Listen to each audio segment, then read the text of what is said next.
Sir, Praful Lodha जे गिरीश महाजनांच्या निकटवर्ती होते त्यांच्यावरती आता गुन्हा दाखल झालेला आहे पॉस्को अंतर्गत आणि काही हनी ट्रॅप संदर्भात काही गुन्हा दाखल झालेला आहेत. नेमकं काय प्रकरण आहे, काय सांगाल? प्रफुल्ल लोढा हा एक सामान्य कार्यकर्ता होता एक 7-8 वर्षापूर्वी. म्हणजे आर्थिकदृष्ट्या अत्यंत कमजोर वर्गातला. नंतर त्याचे राजकारण्यांचे संबंध आले, गिरीश महाजनांचे संबंध आले. त्या माध्यमातून तो बऱ्यापैकी आता 50-60 कोटी रुपयाचा मालक आहे असं म्हटलं जातं. त्या माध्यमातून एक मधल्या कालखंडामध्ये गिरीश महाजनांशी त्याचं सख्य होतं. त्या कालखंडात बरेच दिवस ते एकत्र राहिले, बरेच दिवस त्यांनी काम केलं. नंतरच्या कालखंडामध्ये काय माहिती नाही, ते गिरीश महाजन आणि प्रफुल्ल लोढा यांचा दुरावा निर्माण झाल्यानंतर प्रफुल्ल लोढा गिरीश महाजनांना अत्यंत खालच्या शब्दामध्ये, अश्लील शब्दामध्ये शिवीगाळ करायला लागला. त्याचे व्हिडिओ पण आहे, त्याचं रेकॉर्डिंग पण आहे. इतकं त्यांची टोकाची भूमिका एकमेकांविषयीची झालेली होती.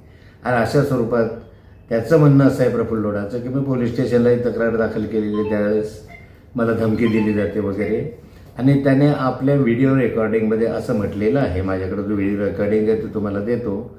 तो म्हणतो की मला ब्लॅकमेल करू नका, मला जर म्हणे मी पोलीस स्टेशनला गुन्हा दाखल केलेले, आपला तक्रार दाखल केलेलीच आहे, एक बटन दाबलं तर सारं उघडकीस येईल.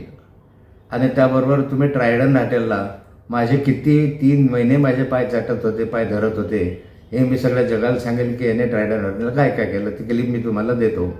आता यामधून मधल्या कालखंडात इतका दुरावा झाल्यानंतर अलीकडच्या कालखंडामध्ये प्रफुल्ल लोढाला या ठिकाणी भारतीय जनता पार्टीमध्ये प्रवेश दिला गेला, तेही माननीय मुख्यमंत्र्यांच्या उपस्थितीत. त्या ठिकाणी ते फोटो पण आहे. त्याच ठिकाणी गिरीश महाजन पेढा भरवतानाचे फोटो आहे. त्याबरोबर अशा वेळेस असं काय चमत्कार घडला की त्या इतक्या टोकाची भूमिका शिवाय देत होता. तो म्हणजे तुमचं सगळं काढेल, एक बटन दाबलं सगळ्या देशाला समजेल तुम्ही कसे आहात वगैरे वगैरे, जे त्याचं रेकॉर्डिंगमध्ये आहे ते.